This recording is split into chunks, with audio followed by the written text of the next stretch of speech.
The Civil War didn't happen overnight. The tensions between the northern and southern states had been building for decades before any shot was fired, at least as far back as the Missouri Compromise of 1820.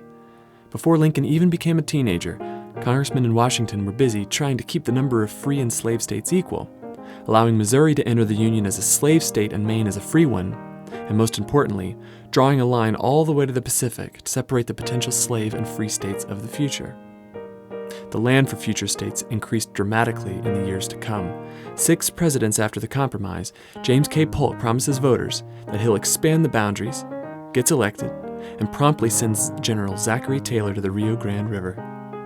War with Mexico ensues, and 2 years and 13,000 casualties later, the Treaty of Guadalupe Hidalgo is signed, ceding nearly 1 million square miles of territory to the U.S.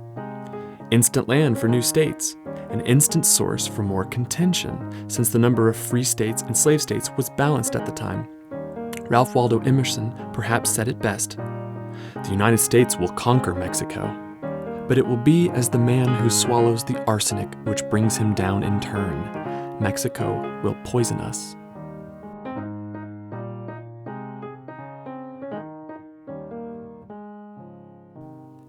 The poison didn't take long to start working. Just over a year after the Mexican War ended, people flocked to California in search of the newly discovered gold, so many people, in fact, that it was ready for statehood by 1849. Since the old Missouri Compromise line cut right across the middle of California, not making it clear whether it would be slave or free, the nation was again in need of a compromise, the Compromise of 1850. Both sides get something they wanted. The North gets California admitted as a free state and gets slavery abolished in the nation's capital. The South gets a stronger slave-catching law and more territory for potential slave states in the West. The uneasy peace between the two sections was maintained, the threats of secession made by the Southerners went away, war was averted, and the people breathed a long sigh of relief. The relief given by this compromise, however, did not last long at all. Not 4 years went by before congressmen are at each other's throats again, this time arguing about what to do with the territories of Kansas and Nebraska. In 1854, the Kansas-Nebraska Act was passed, allowing for the two states to come into the Union however the voters of that state decided, either slave or free. Though this idea of popular sovereignty seemed pleasant at the time, its effect was exactly opposite. For one, a bunch of pro-slavery folks from the neighboring state of Missouri crossed the border into Kansas on Election Day, causing the election to tip towards a slave state. Naturally, the anti-slavery folks of the state called foul, saying that the election was unfair and the result should be disregarded. What follows were months of savage violence between the two sides, known to history as Bleeding Kansas. The violence in Kansas wasn't the only important result of the Kansas-Nebraska Act. Since both Kansas and Nebraska were above the Missouri Compromise line, meaning they weren't supposed to have slavery at all, the act made the Missouri Compromise line obsolete, thereby allowing for slavery's expansion into the entire western portion of the country. This frightened many Northerners, enough so that a new political party was founded with the sole purpose of stopping the expansion of slavery. This new party, the Republican Party, would soon become the predominant party in the northern states. Bleeding Kansas wasn't the only place that pro-slavery and anti-slavery folks were fighting. In May of 1856, the pro-slavery South Carolina representative Preston Brooks walks into the Senate and beats the Massachusetts Senator Charles Sumner nearly to death with a cane. Sumner, who had recently given an anti-slavery speech in the Senate deriding Brooks's uncle, who was the senator from South Carolina, has to spend the next 3 years recovering from the massive head trauma. Just 2 days after the beating on the floor of the Senate, John Brown, an abolitionist who grew up in New England, leads a midnight raid along a small creek in Kansas, pulling 5 pro-slavery supporters from their beds and murdering them with broadswords. This gets the anti-slavery folks in an uproar, leading to further violence in Kansas, and forces Brown to go into hiding. Early the next year, just 2 days after the new president James Buchanan was inaugurated, Another momentous event sparks the nation's fury. Dred Scott had been born a slave in Southampton County, Virginia, and had spent many years of his adult life working with his owner in the free territory of Wisconsin. Believing that his years in a free territory should make him free, he sues for his freedom, and the case makes it all the way to the Supreme Court. The court rules against Dred Scott, though, citing that since a slave is considered property under the law, his owner has the right to take him anywhere he wanted. Roger Taney, the Chief Justice at the time, adds this to the now infamous court decision. Negroes are beings of an inferior order, and altogether unfit to associate with the white race, either in social or political relations, so far inferior that they have no rights which the white man is bound to respect. These coarse words echo throughout the North, sending anti-slavery folks into a panic. In essence, the court case decided that no state could be free from slavery, and that every compromise from the past was unconstitutional, since slaves were protected by the Fifth Amendment of the Constitution, the right to property. Northern newspapers decry the decision, printing fanciful descriptions of slave ships landing at Plymouth Rock and slave drivers selling their goods in downtown Boston. Abraham Lincoln, running for the Senate in the state of Illinois the next year, predicts the decision would force the nation to pick a side. A house divided against itself cannot stand. I believe this government cannot endure permanently half slave, half free. I do not expect the house to fall. I do not expect the union to be dissolved, but I do expect it will cease to be divided. It will become all one thing or all the other. Either the opponents of slavery will arrest the further spread of it and place it where the public mind shall rest in the belief that it is in the course of its ultimate extinction, or its advocates will push it forward till it shall become lawful in all states, old as well as new, north as well as south. Lincoln loses that election, but his words in 1858 turn out to be very prophetic. John Brown wants nothing more than to put slavery on a course of ultimate extinction, and so during the next 3 years in hiding after the Kansas murders, he plans an elaborate expedition into the South, taking over an armory, freeing and arming slaves as he moves south, growing his abolition army to the size so large that it would strike fear into any Southern militia. Brown's plans don't exactly pan out, however, and he is captured in late 1859 at the first stop of his planned expedition, the armory at Harper's Ferry. A month and a half later, he is executed for treason and is immediately made a martyr for the anti-slavery cause. On the gallows, he hands the executor his last words scribbled on a note, words that ring true looking back today. I, John Brown, am now quite certain that the crimes of this guilty land can never be purged away but with blood. 1860 is an all-important election year, and Lincoln, known in Illinois but relatively unknown to everybody else, works hard to build his reputation. In late February, he travels to New York City to give a speech at a small college called Cooper Union, a speech reprinted throughout the northern states that introduces him and his ideas to the voters. Meanwhile, tensions are high amongst the Democrats as they try to settle on a presidential candidate. Split between the Southern Democrats and the Northern Democrats on the issue of slavery, no compromise candidate can be agreed upon, and the two sides leave the convention without a candidate. Within the next few months, each side reconvenes separately, nominating Breckinridge and Douglas. A new party, created solely for this election, makes the presidential race even more interesting by nominating a third candidate, John Bell. In a surprise turn at the Republican National Convention, the country lawyer with little experience in public office and with only a fraction of the public reputation of his rival nominees wins the Republican nomination, and without even putting his name on the ballot in the southern states, wins the bizarre four-way election by tallying less than 40% of the popular vote. That's the final straw for South Carolina, who promptly becomes the first state to secede from the Union. 6 states follow South Carolina's lead over the next month, each flying the bonnie blue flag as their unofficial symbol of unity. And when our rights were threatened, the cry rose near and far, hurrah for the bonnie blue flag that bears a single star. Cheer, boys, raise joyous shouts for Arkansas and North Carolina. waiting for Tennessee beginning. The single star, the bonnie blue flag, has now grown to be a light. Here's to our Confederacy, strong and brave. Like patriots of the old fight, our heritage is to save. So cheer, boys, cheer for the bonnie blue flag that bears a single star. Come on.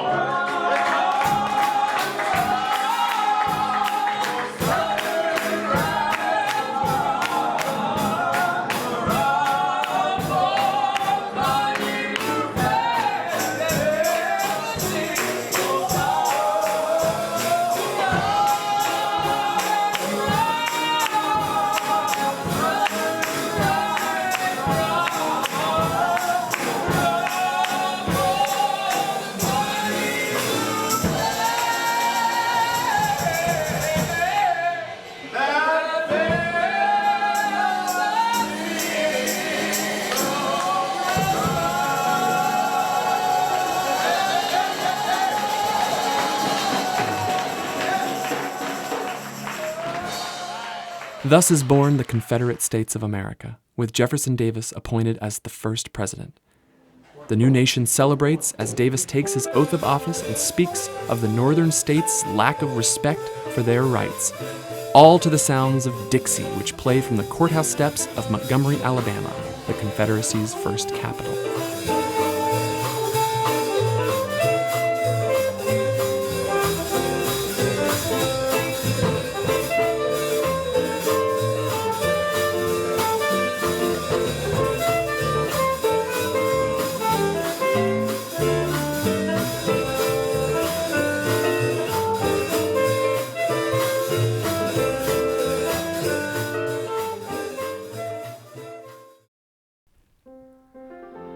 Lincoln's inauguration as president follows just 3 weeks later, where he addresses the rebellious southern states directly, trying to make peace and promising that the North would not make war on them. "In your hands, my dissatisfied fellow countrymen, and not in mine, is the momentous issue of civil war. The government will not assail you. We are not enemies, but friends. We must not be enemies. Though passion may have strained, it must not break our bonds of affection. The mystic cords of memory, stretching from every battlefield and patriot grave to every living heart and hearthstone all over this broad land, will yet swell the chorus of the Union when again touched, as surely they will be, by the better angels of our nature." This olive branch of peace, however, wasn't happily accepted by the South. Not even 3 weeks after Lincoln's inaugural, Alexander Stephens, the representative from Georgia who's now the vice president of the Confederacy, calls for the rest of the slave states to join them in their new government, making their common cause abundantly clear in his now famous cornerstone speech. "Our new government is founded upon, its cornerstone rests upon the great truth that the Negro is not equal to the white man, that slavery, subordination to the superior race, is his natural and normal condition." Though the rest of the slave states hadn't yet decided to join the Confederacy, a few of them will soon be convinced. Lincoln had promised the nation that the North would not fire the first shot, but he was certainly crafty in his maneuvering. Fort Sumter, one of the 2 forts in the South not taken over by the Southerners when they seceded, still has a garrison of Union soldiers in it, and their food is running low. Naturally, the Confederacy wants the soldiers out, but Lincoln's new administration can't give up the fort without losing face with the Northern voters. Cleverly, Lincoln sends word to the South that he is sending a shipment of just food to the hungry soldiers in the fort. And even when the South assures Lincoln that they'll fire on any ship entering the harbor, whether it was a warship or not, Lincoln goes through with his plan and forces the South to fire the first shots on April 12, 1861. The Civil War has begun.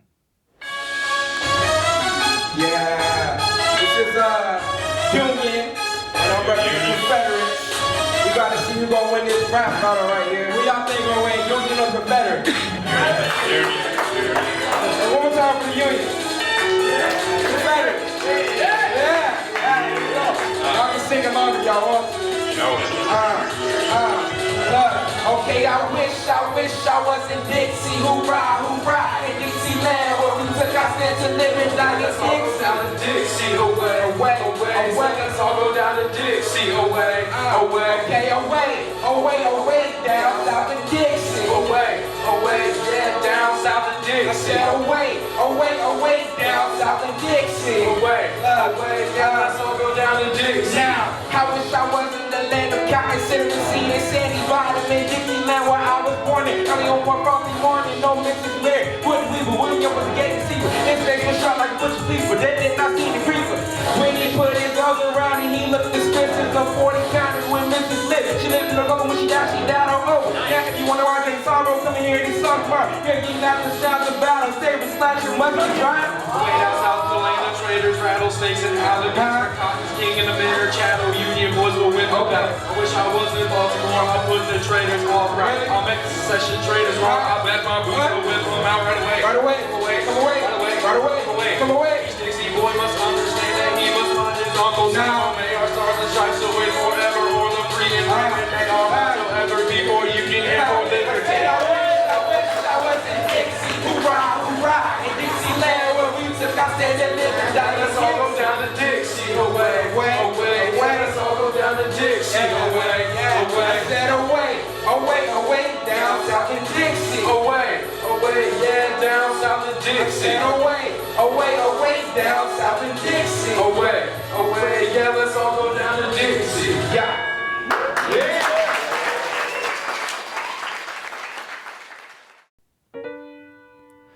It only takes a day for the Confederates to capture Fort Sumter, and it only takes 2 more days for Lincoln to call for 75,000 volunteers to put down the rebellion. This outrages Virginia, who sees the call for troops as an act of war against the South, so they promptly secede from the Union and join the Confederacy. The Southerners are so happy with Virginia's decision that they immediately move their capital to Richmond. Virginia's decision also prompts 3 other slave states to join, bringing the number of states in the Confederacy to its final tally, 11. With all the volunteers arriving in Washington, it is time the North mounted an attack. Though time did not allow for proper training, Lincoln sends General Irving McDowell and his 30,000 troops across the Potomac into Virginia. When McDowell begs for more time to train his soldiers, Lincoln responds, "You are green, it is true, but they are green also. You are all green alike." The Confederate Army meets the approaching Union Army outside of Manassas near a small creek called Bull Run. There, in the first major battle of the war, Thomas Jackson rallies his Virginia troops to stand firm against the Yankee assault, forcing the Northerners to retreat and earning him the nickname Stonewall. While the Northern soldiers are straggling back to Washington, the embarrassed Lincoln calls on General George McClellan to take control of the army. Under his leadership, they spend the next 9 months organizing and drilling, preparing for a campaign to capture Richmond. Rally, rally,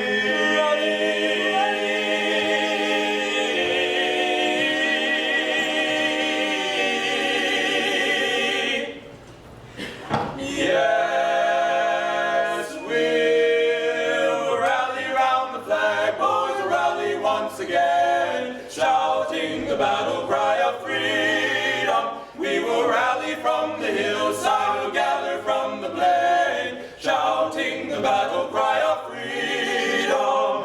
Union forever, hurrah, boys, hurrah. Down with the traitor and up with the star. Yes, we'll rally round the flag, boys, rally once again, shouting the battle cry of freedom. We are springing to... Meanwhile, in the West, another great general starts to make a name for himself. Ulysses S. Grant, a longtime soldier who has been forced to resign for heavy drinking, has gotten back involved recruiting troops in Illinois. He soon is given another command and famously captures 2 forts in northern Tennessee in February of 1862, Fort Henry on the Tennessee River and Fort Donelson on the Cumberland River. Now in control of these 2 rivers, the Union Army can safely float soldiers into the heartland of the Confederacy.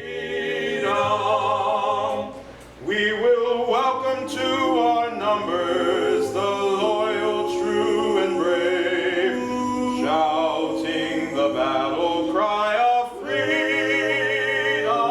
And although he may be poor, he shall never be a slave, shouting the battle cry of freedom.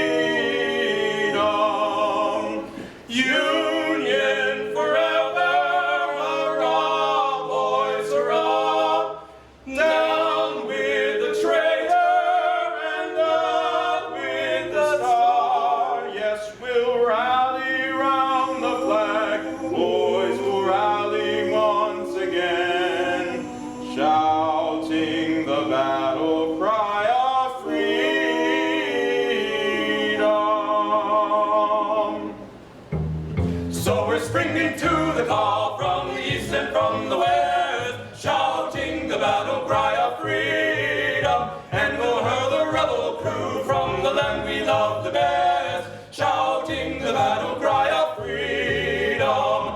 Union forever, hurrah, boys, hurrah! Down with the traitor and up with the star. Yes, we'll rally round the flag, boys, we'll rally once again, shouting the battle cry of free. No!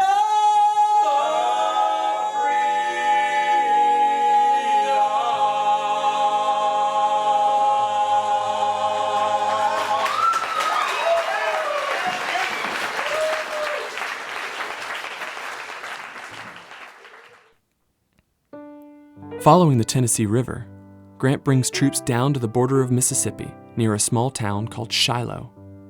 There, in a dreadful 2-day battle with 5 times the casualties of Manassas, the two armies push each other back and forth. First, Confederate General Albert Sidney Johnston attacks Grant by surprise, pushing the Yankees to the river but losing his own life. Then, General Don Carlos Buell arrives during the night and helps Grant push the new Confederate general in charge, P.G.T. Beauregard, back to their original starting place. Looking back at the carnage after the second day, Grant famously writes, "I saw an open field in our possession the second day, so covered with dead that it would have been possible to walk across any clearing in any direction, stepping on dead bodies without a foot touching the ground." The extreme loss of life has gained little territory for the North, but has at least forced the Confederates back into Mississippi.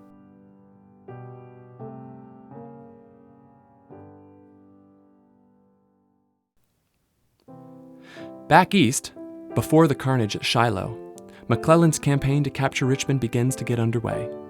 In early March, his plan to steam up the James River and bombard Richmond with heavy siege guns mounted on warships gets ruined when a Confederate ship clad in iron destroys a number of wooden Union vessels and holds its own against a similarly cladded Union ship.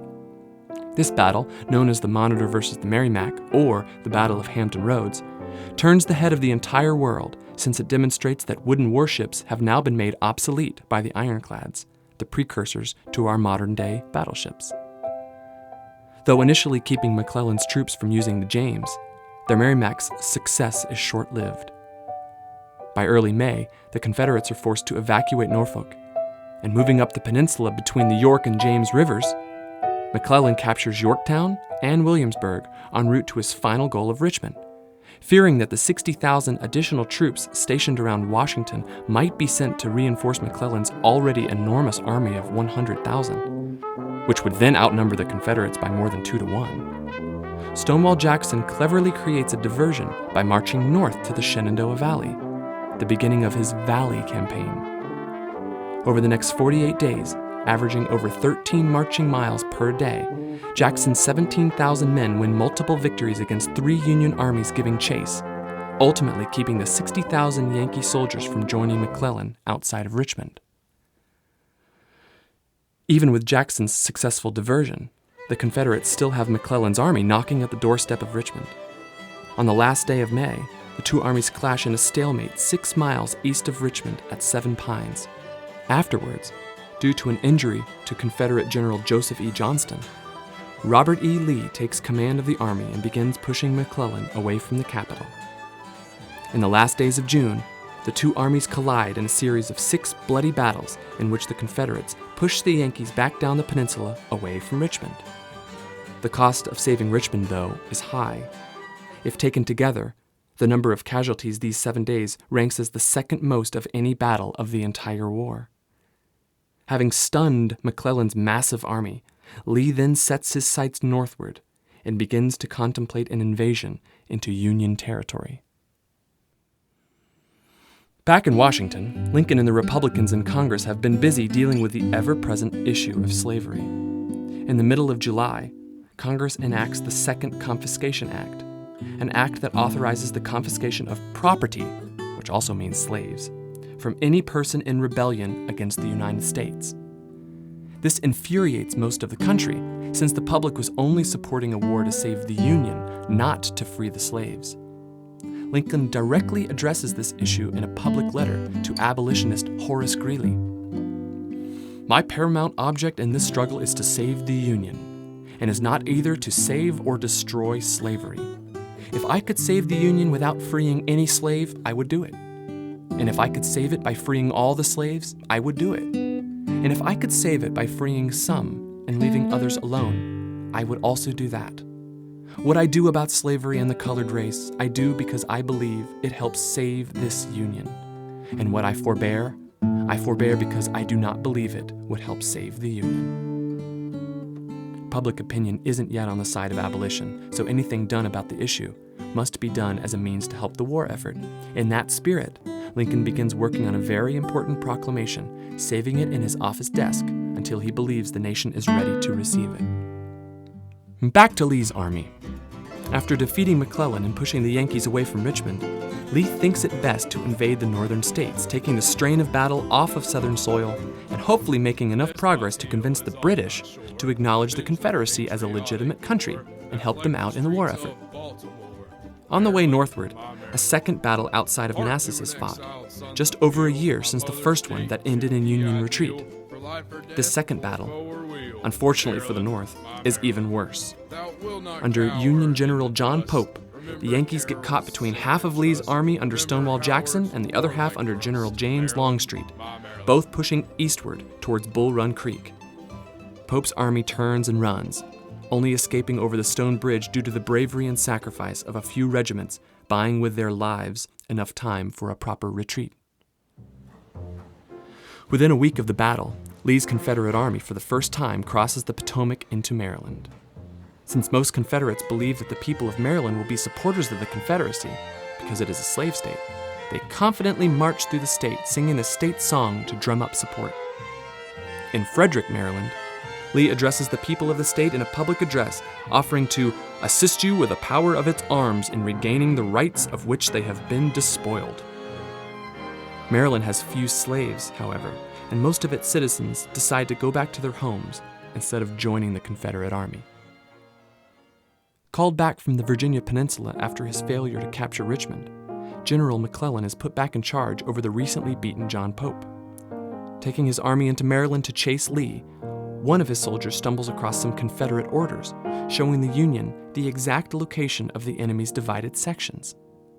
Dawdling with the information, however, McClellan gives Lee just enough time to mass all his troops together near a small creek named Antietam, and a battle is fought on September 17th, which is, to this day, the single bloodiest day in American history. The fighting begins early in the morning in the woods and cornfields near a small one-roomed church. It continues at noon along what is now known as the Sunken Road. It finishes in the afternoon at a stone bridge over the creek known today as Burnside's Bridge. All told, there are nearly 25,000 combined casualties that day. The Confederates, having lost a fourth of their soldiers, are forced to retreat back over the Potomac into Virginia, singing "Carry Me Back to Old Virginia" as they march.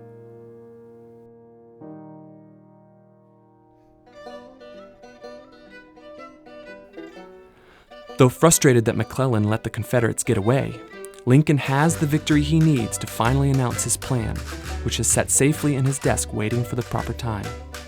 On September 22nd, just 5 days after the carnage of Antietam, Lincoln proclaims that if the rebelling states do not rejoin the Union by the 1st of January 1863, all persons held as slaves within any state or designated part of a state, the people whereof shall then be in rebellion against the United States, shall be then, thenceforward, and forever free. Those 100 days before the Emancipation Proclamation goes into effect will be very bloody. First, in early October, Buell defeats the Confederate generals Braxton Bragg and Leonidas Polk in Perryville, often known as the Battle for Kentucky. Then, after General Ambrose Burnside replaces the frustrating McClellan for the Union, Lincoln orders an attack at Fredericksburg that ends in catastrophe. Well protected behind a stone wall and with heavy artillery atop nearby hills, the Confederates watched stunned as thousands of Yankees approached their impenetrable position. Over a span of 2 short hours, the Union attempts 4 direct assaults across an open field toward the stone wall, each ending in bloody failure. All in all, 8,000 Yankee soldiers fall on the field during those hours. Compared to the 1,200 Confederate casualties, this remains as one of the most one-sided moments of the war. As the last major battle of bloody 1862 rages in Murfreesboro, Tennessee, the 100 days of the preliminary proclamation run out, and so, on January 1st, 1863, Lincoln fulfills his promise by announcing the Emancipation Proclamation. In addition to freeing the slaves in the rebellious states, the proclamation goes a little further, extending the right of the freed slaves to join the Union Army, a very important step in molding public opinion to one day accept a constitutional amendment. I further declare and make known that such persons of suitable condition will be received into the armed forces of the United States to garrison forts, positions, stations, and other places, and to man vessels of all sorts in said service. And upon this act, sincerely believed to be an act of justice, warranted by the Constitution upon military necessity, I invoke the considerate judgment of mankind and the gracious favor of Almighty God. During the first months of 1863, regiments of black soldiers began forming throughout the North, soon to be an important part of battles in South Carolina, Virginia, and elsewhere.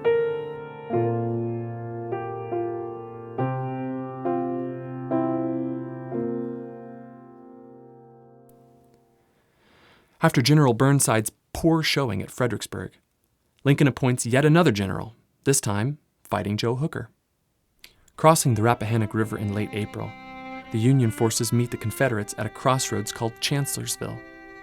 Secretly marching around the enemy's side throughout the night and much of the day, Stonewall Jackson hits the Yankee flank on a surprise attack on May 2nd, sending the Yankees scrambling. Later that evening, though, his own soldiers mistakenly fire on Stonewall in the darkness, wounding him severely and forcing an amputation of his left arm.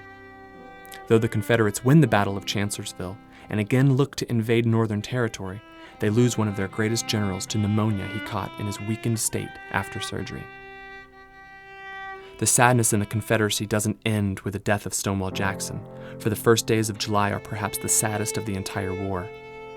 Again invading the North, this time up through Pennsylvania, Lee meets the Union Army in the small town of Gettysburg, now under the command of General George Gordon Meade, who replaces Hooker just 3 days before the battle. The battle, accounting for over 50,000 combined casualties, is the largest of the war and arguably the most important turning point of the conflict. Places on the battlefield such as the Lutheran Seminary, the Wheat Field, the Peach Orchard, Devil's Den, and Little Round Top become household names almost overnight. Soldiers, such as Joshua Lawrence Chamberlain in the North and George Pickett in the South, become legends. On the third day of battle, against fortifications as strong as those held by the Confederates at Fredericksburg, Lee unwisely sends 14,000 troops across a mile of open field in the largest frontal assault of the war. The attack, known today as Pickett's Charge, was a catastrophic failure. Lasting only 30 minutes, nearly half of the Confederates were left on the field, an average of 4 soldiers every second. The news of Lee's defeat and retreat from Gettysburg hits the nation just 1 day before news of another great Union victory makes the Northerners' prospects brighter and the Confederates even bleaker. For nearly a month, General Grant had surrounded the Mississippi city of Vicksburg, the last major Confederate stronghold on the Great River. On July 4th, 1 day after Pickett's charge ended the Battle of Gettysburg in the east, Grant accepts the surrender of Vicksburg, gaining control of the Mississippi River and effectively cutting the Confederacy in two. Lincoln follows up the successes of the battlefield with a continued fight to mold public opinion about slavery. Addressing the folks of Illinois who still do not want to fight a war to free the slaves, Lincoln reminds them of the black regiments fighting alongside white Northerners and asks, why should they do anything for us if we will do nothing for them? Then, in October, just 3 months after the battle, Lincoln travels to Gettysburg to speak at the dedication of the National Cemetery. His words there, perhaps the best known of any president, serve to further his belief in human equality and motivate the nation to attain its new birth of freedom.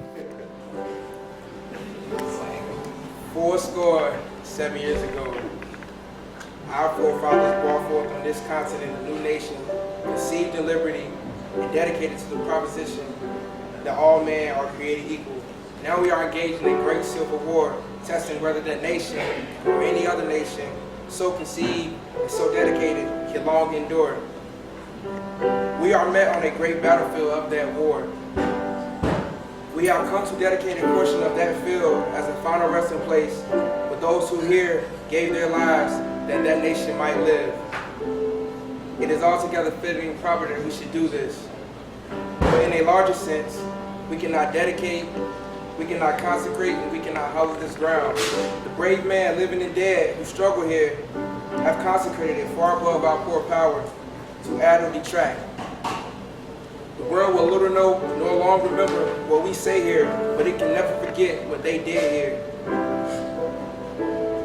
It is for us, the living, rather to be dedicated here to the unfinished work which they who fought here have thus far so nobly advanced.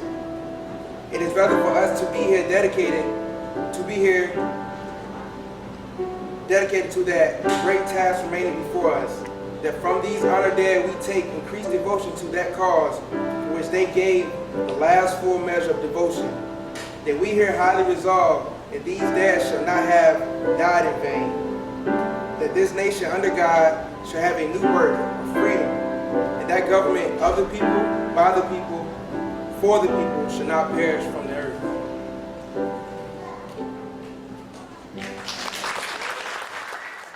For the Confederacy, the second half of 1863 has been a disaster.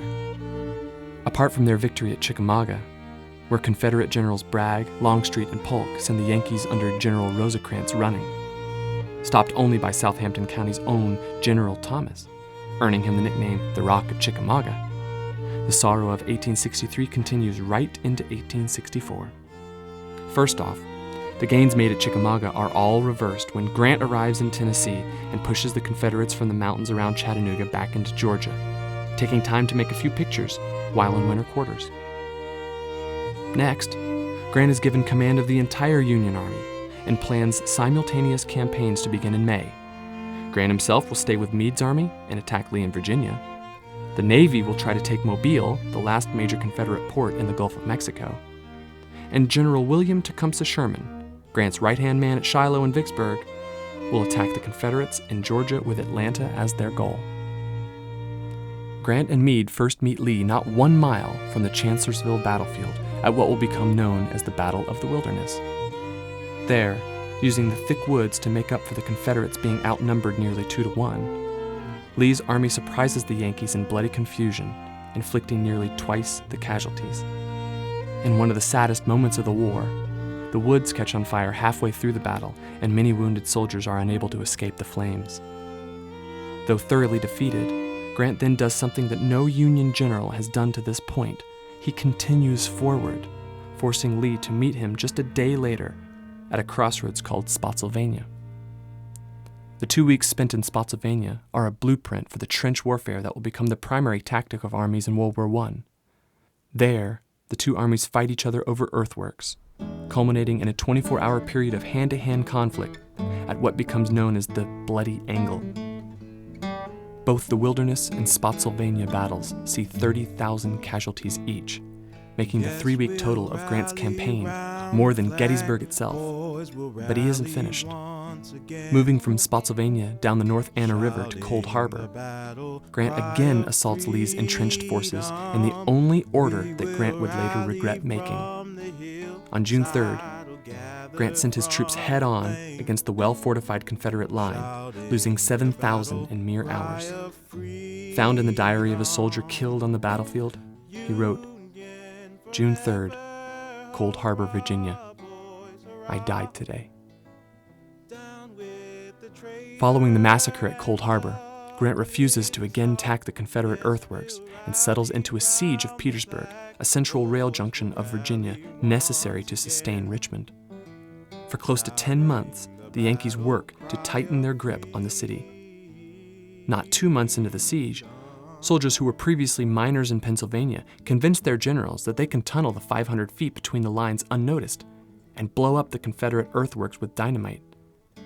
Hesitantly, General Grant approves the mission, and the miners successfully blow a hole under the Confederate trenches 30 feet deep and 170 feet long. However, storming into the hole instead of around it, the Union soldiers are soon trapped by regrouping Confederates, losing 4,000 to the South's 1,500 and ending what becomes known as the Battle of the Crater.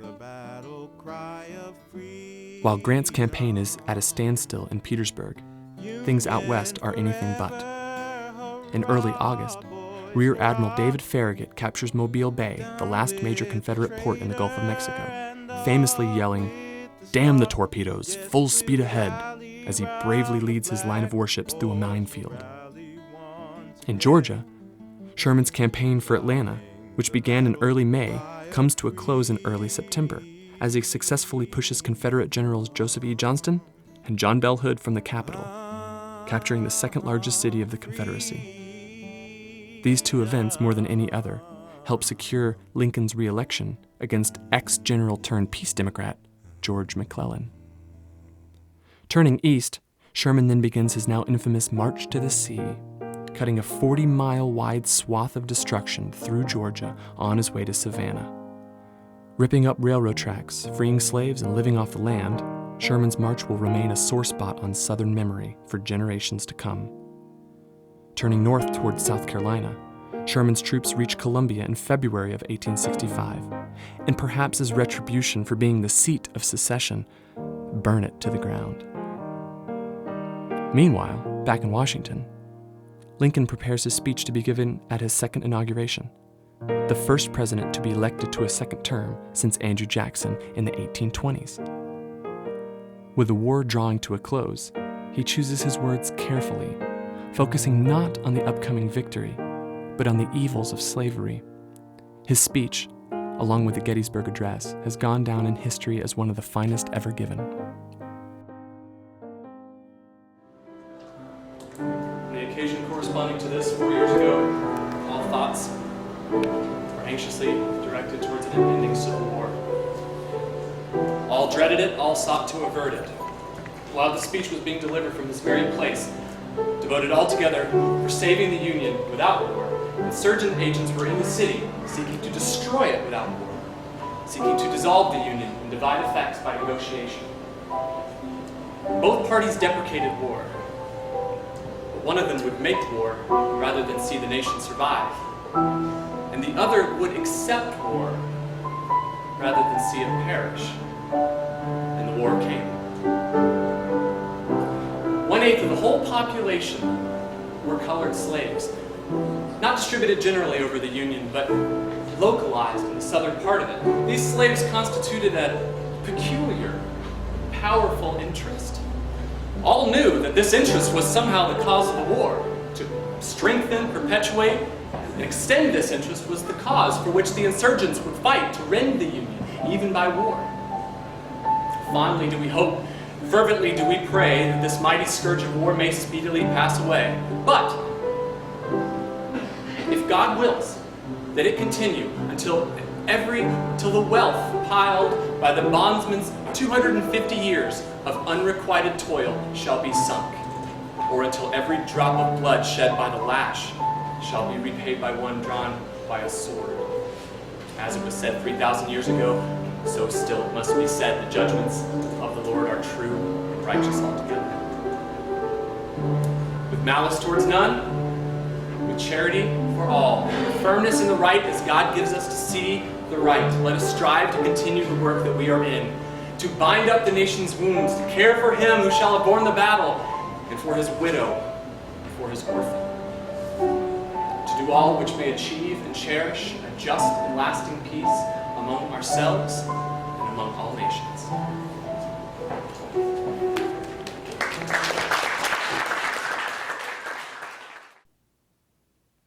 In early April, events leading to the end of the war start to unfold rapidly. Lee's army in Petersburg is finally forced to evacuate when Union General Philip Sheridan wins at Five Forks, cutting off the last railroad into the city. One day later, Richmond is forced to evacuate, and one day after that, Lincoln tours the Confederate capital, even sitting at Jefferson Davis's desk.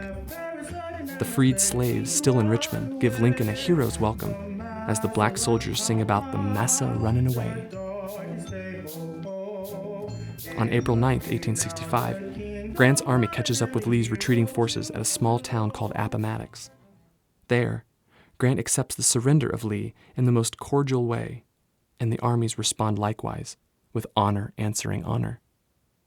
Nearly 30,000 Confederates surrender that day, and nearly 90,000 will surrender to Sherman at Bennett Place in North Carolina within 3 weeks. By that time, however, the nation is in mourning. On Good Friday, April 14th, just 5 days after Lee's surrender to Grant at Appomattox, John Wilkes Booth slips into the president's box seats at Ford's Theater and shoots Lincoln in the back of the head. He dies early the next morning at the age of 56, the first American president to be assassinated. Booth is killed 12 days later during his capture in Virginia, and the rest of the conspirators are executed 3 months later. There is sobbing of the strong and the poor upon the land, but the people in their weeping bear the iron hand. Beware the people weeping when they bear the iron hand. Oh, the bleeding drops of rain, my captain's falling cold and dead. There is sobbing of the strong and the poor upon the land, but the people in their weeping bear the iron hand. Beware the people weeping when they bear the iron hand. Oh, the bleeding drops of rain, my captain's falling cold and dead. The United States of America was a different place before and after the war. 600,000 people had been lost, and ceremonies of remembrance and mourning spread across the nation. On May 1st, Memorial Day is born by the actions of the blacks in Charleston, who honor the Union soldiers as martyrs. On May Day, I told all the colored children of the free schools of Charleston to go out to the racecourse with bouquets of roses and other sweet-smelling flowers and throw them on the graves of our martyrs. Nearly 3,000 children went out, and perhaps double that number of grown-up people. The children marched from the racecourse singing the John Brown song, and then, silently and reverently, and with heads uncovered, they entered the burial ground and covered the graves with flowers. 4.5 million people had also been freed. In December, the 13th Amendment to the Constitution, pushed through the Congress earlier in the year with Lincoln's guiding hand, forever abolishes slavery within the United States. Neither slavery nor involuntary servitude, except as punishment for crime whereof the party shall have been duly convicted, shall exist within the United States or any place subject to their jurisdiction. The nation had indeed received a new birth of freedom, the beginning of the long journey towards racial equality. 100 years later, on the steps of the Lincoln Memorial, the words of another assassinated leader remind his audience, both there and us today, that the journey is not yet complete. 50 years ago, a great American in whose symbolic shadow we stand today signed the Emancipation Proclamation. This momentous decree came as a great beacon light of hope to millions of Negro slaves who had been seared in the suffering and injustice. It came as a joyous daybreak to end the long night of their captivity. But 100 years later, the Negro is still not free. 100 years later, the life of the Negro is still sadly crippled by the manacles of segregation and the chains of discrimination. 100 years later, in the life of the Negro lives on a lonely island of poverty in the midst of a vast ocean of material prosperity. 100 years later, the Negro is still languishing in the corners of American society and finds himself in exile in his own land. And so we have come here today to dramatize a shameful condition. In a sense, we have come to our nation's capital to cash a check. When the architects of our republic wrote the magnificent words of the Constitution and the Declaration of Independence, they were signing a promissory note to which every American is to follow. There's no promise that all men, yes, black men as well as white men, would be guaranteed the unalienable rights of life, liberty, and the pursuit of happiness.